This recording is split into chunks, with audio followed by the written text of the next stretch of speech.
Kamera professional ta'e bilbila keessan irratti fayyadamuudhaaf kanneen barbaadaniif oduu gammachiisaan isiniif qabateetti dhufe. Sababni isaa immoo wanta doolaara hedduudhaan gurguramu tolaan qarshii tokko malee buufachuudhaan bilbila keessan irratti viidiyoos ta'e suuraas ta'e bifa professionalaaf istaandardii isaa eeggateen waraabuudhaaf yookiin suuraalee garaagaraa kaasuudhaaf kan isin fayyadu appilikeeshina qarshiidhaan gurguramu tolaan buufattanii akkamitti akka itti fayyadamtan kanan isinitti agarsiisu ta'a.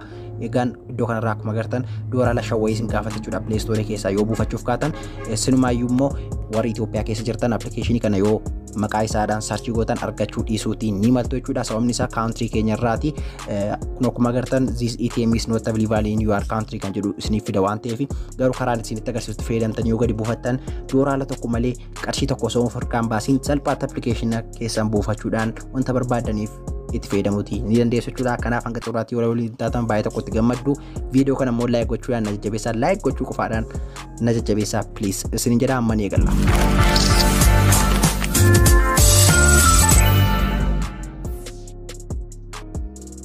Egaan kanneen channel kootiif haaraa taatan goona subscribe kanneen godhin jirta subscribe godhaa akkasumas mallattoo black kan fuulduraan jirtu immoo cuqqaasuudhaan ol godhadhaa. Sababni isaa viidiyoo yeroon isiniif gadhiisutti nama hunda dursee akka isin qaqqabuuf taasisa waan ta'eef ol godhachuun dagatina. Ammaan dura immoo viidiyoo isin fayyadan hedduu isiniif gadhiisee waan jiruuf channel koo keessa seentanii yoo ilaaltan fakkeenyaaf waa'ee YouTube yoo barbaadu ta'e kaataagooriin gargar isiniif qoodee waan jiruuf playlist kana keessa dhuftanii kun akkuma agartan hojii YouTube warri barbaadan qobaatti qoodamee jira. Hojii online kan biroo kanneen barbaadan qobaatti qoodamee jira. Viidiyoo editing juwaa wal qabatu qobaatti kaayee waan jiruuf salphaatti as keessa deemuudhaan akka fedha keessanitti waan isinitti tole daawwachuuti ni dandeessu isin jedha. Amma gara wanta isiniif qabadhee dhufeetti isin deebisa.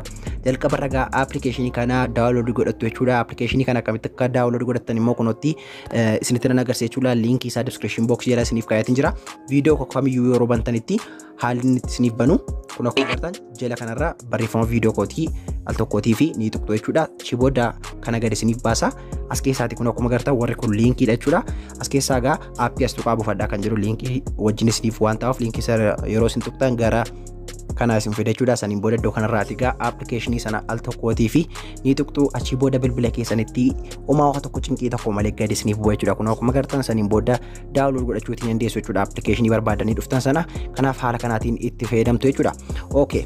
Amma install goonee akkamitti akka itti fayyadamnu immoo isinitti agarsiisa jechuudha. Jalqaba ragaa appilikeeshinicha ni bantu jechuudha. Amma piroosesii addaa waan isin gaafatu hin qabu. Piroosaadha jechuudha. Kun isa birriidhaan bitamudha jechuudha. Play Store keessaa yoo buufachuuf kaatan qarshii isin gaafata jechuudha. Egaan kunoo akkuma agartan akka jalqaba gara kanaa dhuftanii seetingiilee muraasa kan sirreeffachuuti qabdu jedheeti yaaduun isinitti agarsiisa. Egaan jalqabarra iddoo kanarraati eegalla jechuudha. 24mm kan jedhu iddoo kanarraa yoo eegalle kana yoo tuqxanii iddoo kanarraa wanti isin sirreeffattantu jira jechuudha. Ofirraa fageessuu fi ofitti dhiyeessuu kan jedhudha. Kun kan inni isin gargaaru yeroo namoota baay'ee viidiyoo waraabuuti barbaadanii fi kan isin gargaarudha jechuudha. Al takkaa namoota sana wal keessa qabee kan isiniif fiduu isiniif godha jechuudha.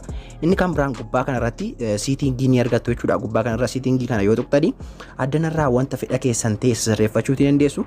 Irra caalaa immoo impoortaantiidha jedhee kan yaade kunoo isa kanadha jechuudha.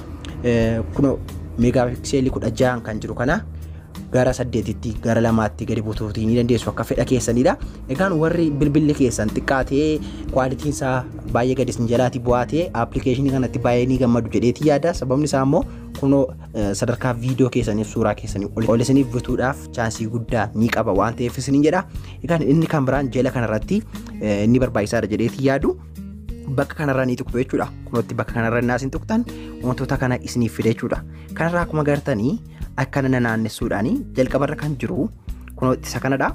Footoo juwwaa wal qabatu suuraa keessan yeroo kaastan siitingii sirreeffattanidha. Lammataa irratti immoo viidiyoo jira jechuudha. Viidiyoo kanarra yoo keessanii saayizii isaa amma fakkeenyaaf 720pdhaan akka isiniif waraabu gochuu ni dandeessu.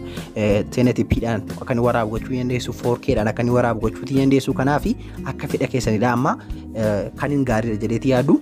1080p kan jedhurra kanarra yoo kaattan gaariidha. 720 yoo viidiyoo waraabdan xiqqoo ishee kwaalitiin isaa isiniif irrachuu waan danda'uuf 1080 kan jedhu kanarra kaadhaati viidiyoo waraaba. FPS kan ammoo 30 yookiin 24 irra kaadha. 30 yookiin 24tu gaariidha jedheeti yaada. 1080p viidiyoo waraabamuu fi kana fakkaata jechuudha. Kwaalitii isaa kan jedhu kanarratti immoo kan fedha keessan ta'e rakkaachuu dandeessu. HQV kanarra yoo kaattan gaarii jedheeti yaada. Kana fakkaata jechuudha. Inni kan biraa siitingii garaagaraa jira. Daareeshinii taayim laapsii garaagaraa warri viidiyoo isiniif waraabne bilbila keessan time lapse waraabuutii dandeessu jechuudha. Appilikeeshinii kanatti gargaaramtanii kun egaa akka fedha keessanidha. Daareeshinii isaa isin addanarraatti sirreeffachuu dandeessu. Kana fakkaata jechuudha. Yeroo taanu keessatti appilikeeshinii kana gargaaramne viidiyoo professionaalatti akkamitti akka waraabnu wantoota garaagaraa tiipsiin isiniif kenna. Amma kan isinitti agarsiisaa jiru siitingii keessatti wanta argamudha jechuudha. Egaan amma wanta raawwii isinitti fakkaachuu danda'a. Garuu namootatti beekanitti fayyadamanii fi aappii baay'ee istaandardii isaa eeggatedha jedheeti yaada.